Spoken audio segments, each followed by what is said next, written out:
The first beat of Carnival in Rio begins months before any drum is struck. On Rua dos Artifices, while the rest of the city still dozes through late summer heat, Maria Clara dos Santos starts her day by opening the blue shutters of her workshop and letting in ribbons of sunlight.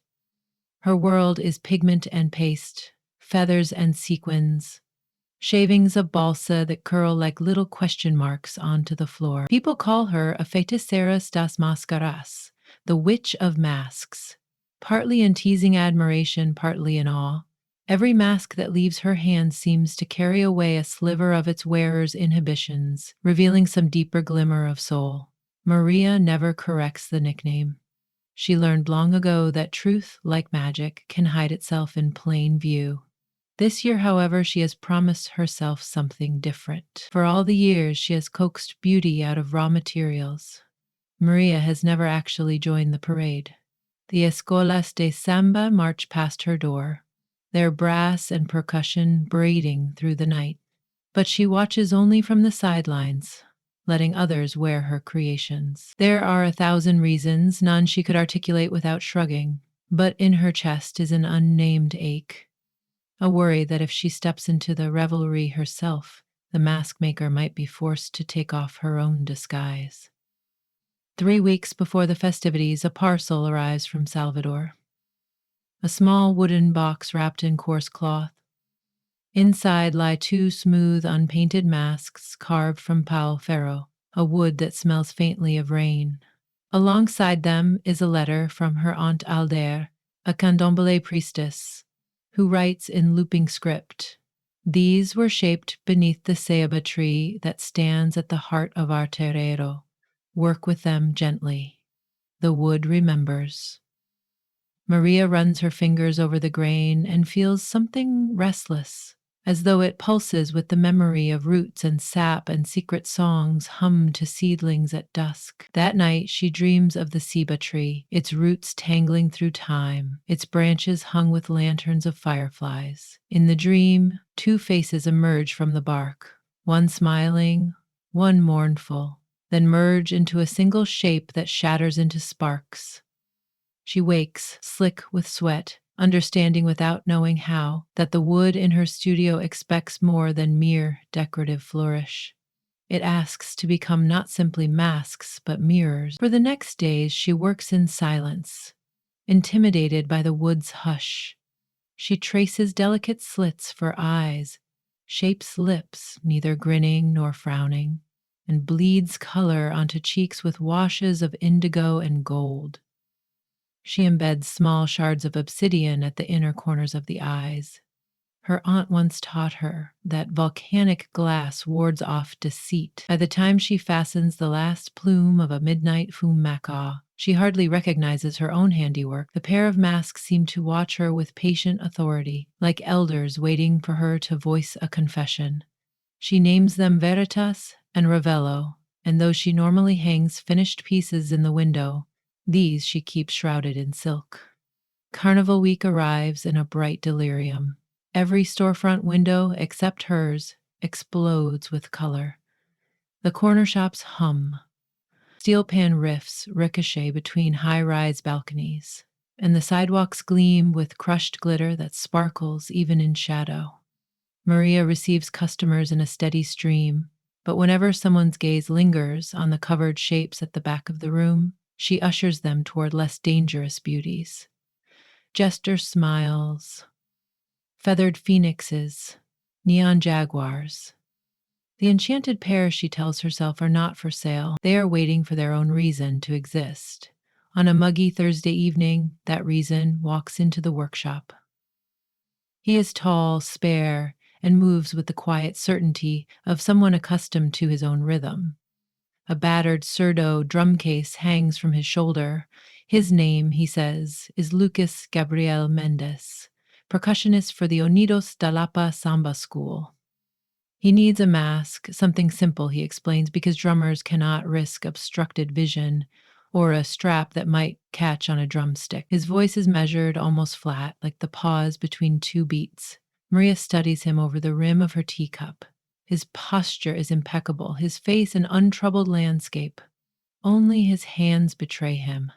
They linger at his sides in small tremors, as if remembering a rhythm his mind has silenced. She thinks about how Carnival demands excess, exaggeration, spectacle, yet this man stands like a note held too long, refusing release. The air between them vibrates with the drums he carries in his imagination. I have something, she hears herself say before caution can intervene. She leads him to the back and pulls aside the silk cloth. The masks gleam in half light, twin moons. These are different, she warns. They reveal the feeling you don't say aloud. As soon as she speaks, embarrassment pricks her cheeks. She sounds like a street charlatan selling love potions, but Lucas does not laugh. He gazes at Verithus, then Ravello, and something fragile flickers through his eyes, gone before she can name it. Two masks? He asks. They're meant to be worn together, Maria replies, though she still isn't certain why. She adds, You'd need a partner. His brow furrows, almost imperceptibly. Drummers march in lines. We're rarely paired. I could walk beside you, she blurts, surprising herself more than him. He turns the offer over in silence longer than comfort allows. Finally, he nods. If you will trust me with your streets, I will trust you with my face. They agree to meet at the Sambadrome on Sunday night, an hour before Unidis de Lapa's procession. Lucas leaves with the two masks wrapped in black velveteen and the thanks of a quiet man unpracticed at gratitude. Maria watches him disappear into the hot dusk, already half certain she has made a fool of herself, and entirely certain she cannot back out now. In the days that follow, Rio gathers momentum like a tide pulled by two moons. Blocos spill into intersections. Beer sloshes from plastic cups and confetti coils in children's hair. Maria's workshop empties of inventory, yet her mind stays fixed on the moment she will fasten Veritas across her own face and Ravello across Lucas's. She worries about the force held in Paufero grain and volcanic glass. She fears what might spill from Lucas, stranger though he is, and more daunting still, what might spill from herself. Late at night, she practices tying the silken cords of Veritas, feeling the mask cool against her skin, sensing pressure where hope and dread gather like humidity. Sunday arrives, sweltering and electric. Maria dresses in deep sapphire to match the mask's feathers, braids silver ribbons through her hair, and boards a mototaxi toward the Sambadrome. When the driver zigzags past traffic jams, she imagines the city a living thing, every horn and shout its heartbeat. At the staging grounds behind the arena, thousands of performers whirl in last-minute panic. Seamstresses sew sequins into broken hemlines, trumpeters' chests, scales, dancers stretch calves, shining with body oil. Amid this storm stands Lucas beside his drumline, still as a lighthouse. He greets her with a small bow. Up close, Maria sees new shadows beneath his eyes, the fatigue of someone whose internal metronome never permits rest. She hands him Ravello and slides Veritas over her own face. When Lucas ties his mask, the obsidian fragments catch stadium floodlights, and for a breath, everything around them hushes. The wood warms against Maria's cheeks, pulsing in time with her heartbeat. A coordinator barks orders, and the first whistle splits the night. Unidos de Lapa surges forward. Maria positions herself left of Lucas, matching his stride. The surdo thunders, the caixina rattles, and the beta imbao twangs above, weaving ancestral memory into modern air. All along the grandstands, crowds ripple into motion. This is the city's bloodstream, open to the sky, a million cells dancing toward dawn. At first, Maria senses nothing unusual, only the roar of thousands, the slap of sandals against asphalt. Then, beneath the patterned boom of Lucas's drum, she feels a second vibration, weaker and uneven, like a heart skipping beats. She glances over. The mask has changed. Its lacquered lips tremble, lowering at one corner, The obsidian at the eyes clouds with a gray mist, but no one else seems to notice. His fellow drummers maintain strict formation, and the audience registers only power, bravado, carnival roar. Lucas's body remains focused, shoulders squared, yet from the mask leaks an ache so palpable Maria imagines it pooling onto the street. As they advance past the first photographer's stand, Maria senses heat curling under her own mask. Veritas tightens, coaxing her field of vision into sharp relief. A child upon her father's shoulders locks eyes with her, and the innocence in his grin is so unguarded that tears threaten. She realizes suddenly that her mask is not so much unveiling emotion as amplifying it to unbearable volume. Every cheering spectator emits waves of expectation that crash against her. Every brass chord from the trio electrico bends her ribs. Lucas's turn is next. A solo break demands he strike quick triplets on the surdo. His hands, so sure a moment before, hesitate. From behind the mask, a rough exhale escapes. The wood's lips part, quivering. Maria steps closer, her voice low but urgent. Ride the rhythm, Lucas. Let it carry you. He meets her gaze fleetingly, and for the first time she sees his pupils shimmer, as though tears hover but cannot fall. They make the corner into Sector 6. Here the stands lean closer, compressing sound until it feels physical. Lucas's mask begins to weep, not liquid, but a fine dust the color of storm clouds drifting from the obsidian corners. Maria fights panic.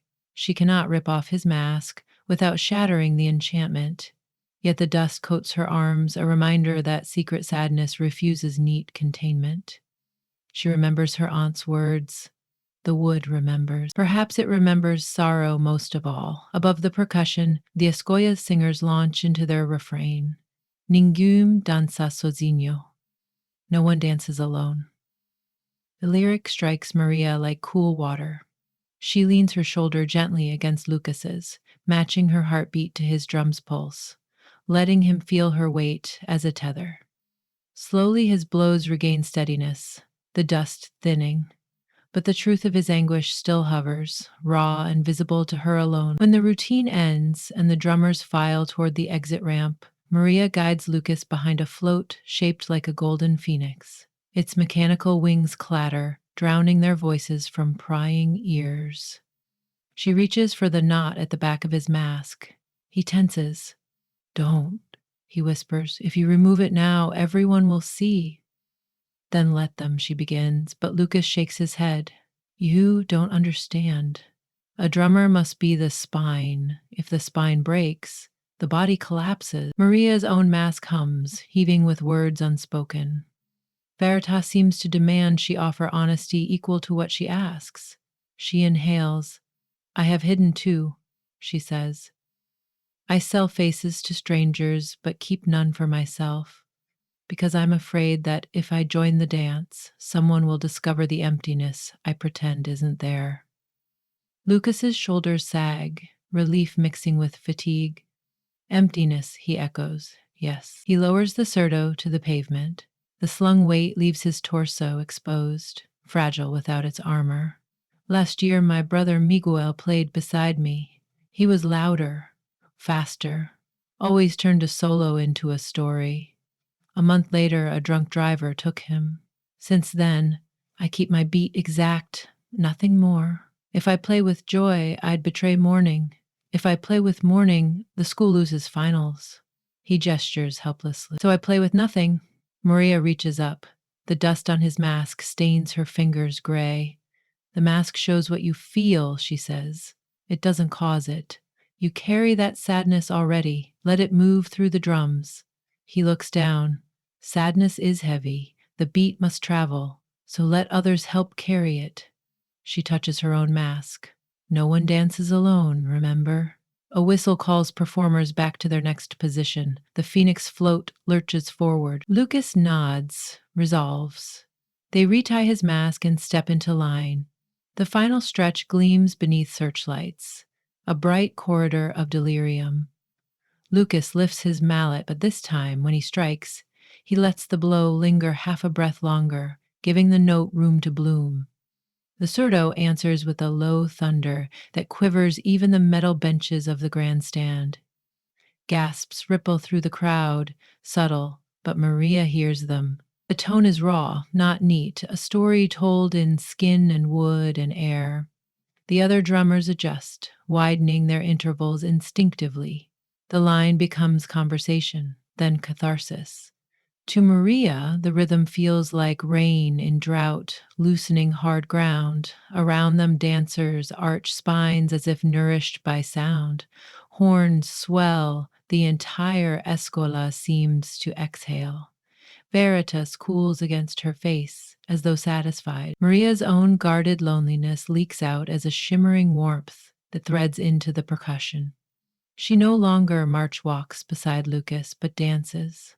Small at first, then bold, letting hips answer tamburims, letting arms carve the air. She remembers childhood afternoons when she drummed pots with her mother, laughed till her heartbeat stuttered. The memory mingles with present heat as she understands. To reveal feeling is not to burden others, but to invite them into shared timekeeping. They cross the finish line, drenched in sweat. Runners thrust water bottles at performers. Maria removes Veritas. The night air hits her face like a confession shouted into wind. When Lucas takes off Ravello, his eyes are red, yet unashamed. The mask's cheeks bear dark streaks, proof of emotion released, not hidden. Between them lies silence thick with possibility. Maria finally asks, "Will you keep it?" She gestures to Ravello. He turns the mask over, studies the Paufero grain glinting with faint pulses. Should any one person own a mirror like this? Maybe it chooses its bearer, she suggests. Lucas considers. Then perhaps it should choose both of us. They return to Rue dos Artifices. As dawn stains the sky guava pink, the city sleeps off its revels. But Maria's workshop radiates a soft glow, as if aware its mistress comes bearing something new. Inside, they mount the two masks side by side on an empty wall. Without faces behind them, the masks seem calm, their enchantment resting, but not extinguished. Lucas places a drumstick beneath the display like an offering. Every practice, every show, I want the reminder, he says. Feel first, then play. Maria smiles. And I'll look at them before I create. Feel first, then craft. Outside, a solitary pandero jingles in a distant alley. Dawn pigeons coo on terracotta roofs. The city inhales between carnival nights, lungs stretching for another verse. Maria senses her life tilt, not dramatically, a subtle shift, like a drum line easing from march to sway. She turns to Lucas. "Coffee?" she asks, already measuring beans in her palm. He nods. "With sugar." They sit at her small table, sipping steaming mugs as light floods the room. On the wall, Verida and Ravello catch the first sunbeams of Monday. Their surfaces flashing brief, knowing smiles. Two elder moons satisfied to witness the simplest kind of magic. Two people, unmasked, listening for each other's true rhythm in the quiet after the storm.